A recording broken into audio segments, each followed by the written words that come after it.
I noticed it the first time I was right about something. Not the first time I suspected something. The first time I was actually, verifiably, paper trail right. I had the phone record. I had the screenshot. I had the timestamp showing his location as somewhere other than where he told me he was. I sat with those for 2 days before I said anything. I wanted to be sure. I wanted to be calm. I wanted to walk into that conversation as someone who was being reasonable, not reactive, not the kind of person who picks fights over nothing. I didn't need more evidence. What I needed, it turned out, was a different understanding of what the evidence was going to be used for. He cried first. That surprised me. I had expected denial, which I had prepared for. I had expected anger, which I had prepared for. I had even prepared, in some theoretical corner of my mind, for the possibility that he would simply tell the truth. What I had not prepared for was the way his face changed, not in the direction of guilt, but in the direction of injury. He looked at me the way someone looks when they've just been told something that has genuinely devastated them. I hesitated. That hesitation is where it started. He said he couldn't believe I would think that. He said he had trusted me. He said that after everything he had done, after all the ways he had tried to build something real with me, I was sitting there treating him like a suspect. His voice didn't rise. That was the part that stayed with me. If he had shouted, I might have held the phone record in front of him and said, "Look at this, just look." But he was quiet, controlled. He looked genuinely hurt, in the particular way that makes you wonder if you've misread something fundamental. He asked me where I had gotten those screenshots. He didn't ask if they were accurate. I told him I had been checking, because something felt wrong, not in a paranoid way. I said quickly, immediately softening the word paranoid before he could use it, in a rational way, in the way that anyone would feel when plans kept changing at the last minute and the explanation kept shifting. He nodded while I talked. He let me finish. And then he said that he had always known I had trust issues. He said it gently, not as an accusation, as a diagnosis. He said he knew I had been hurt before, and that he had been patient with that, and that he had hoped we were past it. He said he had thought we had gotten to a place where I could believe what he told me.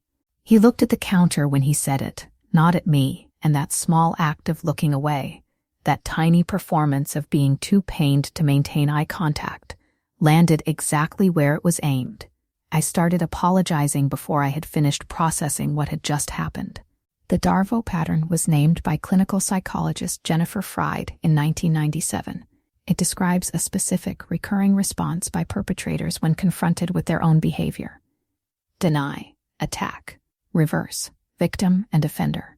Each phase is distinct and sequential, and each serves a precise function in deflecting accountability while simultaneously reorienting the conversation away from the behavior in question and toward the character of the person raising it. The denial comes first because it is the simplest form of friction, not denial that requires evidence, but denial that requires a counter-argument, something the confronting person has to work against. If the denial holds, the conversation ends. If it doesn't hold, if the evidence is too clear, the second phase begins. The attack is not always loud. In fact, loud attacks are less effective because they're legible. The most effective attacks are quiet. They target the confronter's credibility, their emotional stability, their history, their motivations. They reframe the act of raising a concern as evidence of a character flaw, trust issues, insecurity, a pattern of misinterpreting things. The specifics vary, but the mechanism is the same. The problem isn't what you found. The problem is that you were looking. The reversal is where the architecture completes itself. Once the attack has created enough doubt in the confronting person, enough questioning of their own perceptions, their own motives, their own sanity, the perpetrator becomes the victim. Their feelings of being accused, of being mistrusted, of having their integrity questioned, become the primary emotional content of the room. The original concern is still technically present, but it has been relocated. It is now somewhere underneath the perpetrator's injury. To reach it again requires the confronting person to dismiss those tears, that quiet devastation, that performance of being genuinely hurt. And most people cannot do that without feeling like they've become the villain.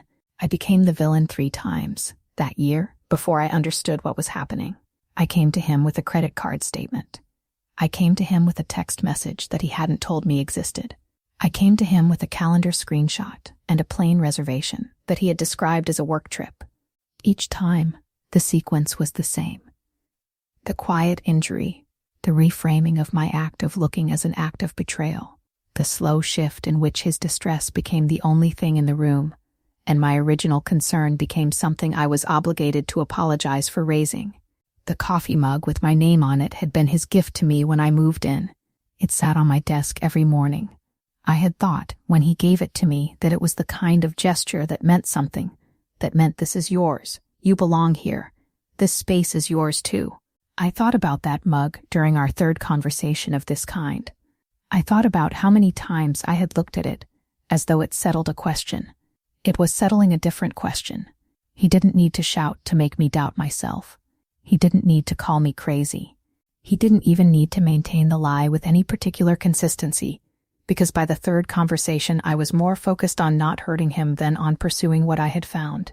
I had learned, somewhere in the months between the 1st confrontation and the 3rd, that the cost of being right was too high.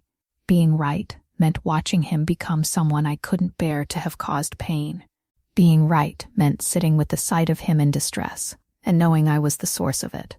Being right meant becoming, in his telling, someone who went looking for problems in a relationship that had been fine before I started looking. So I stopped looking. Not because I stopped noticing, because I had understood by then what noticing cost.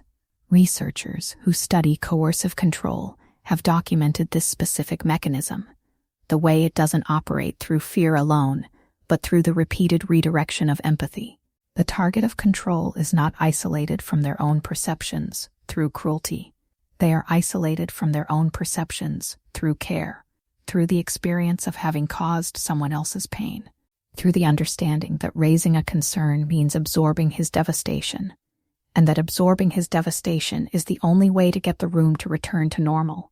I stayed for 11 more months after the 1st conversation with the phone record, not because I didn't know, but because the knowing had been so thoroughly reframed that it existed alongside something I couldn't name, a kind of background noise I had learned not to turn toward. I left on a Tuesday. Nothing specific happened that day. I just didn't come back. I kept the mug for a year. Couldn't explain why. It seemed like evidence of something, except I didn't know how to read it anymore.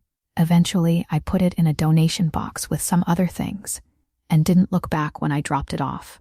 The pattern has a name. It has documentation.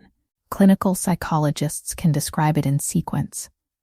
None of that makes it easier to recognize from inside it, because the mechanism works precisely on the people who are paying attention, who are trying to be fair, who are unwilling to dismiss someone's visible pain as performance. It exploits the instinct to be careful, the desire not to be the person who caused damage.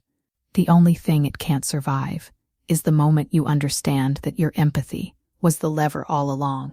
Was there a point at which I could have walked away earlier and chose not to because the cost of knowing felt higher than the cost of not knowing? Or is that the wrong question entirely?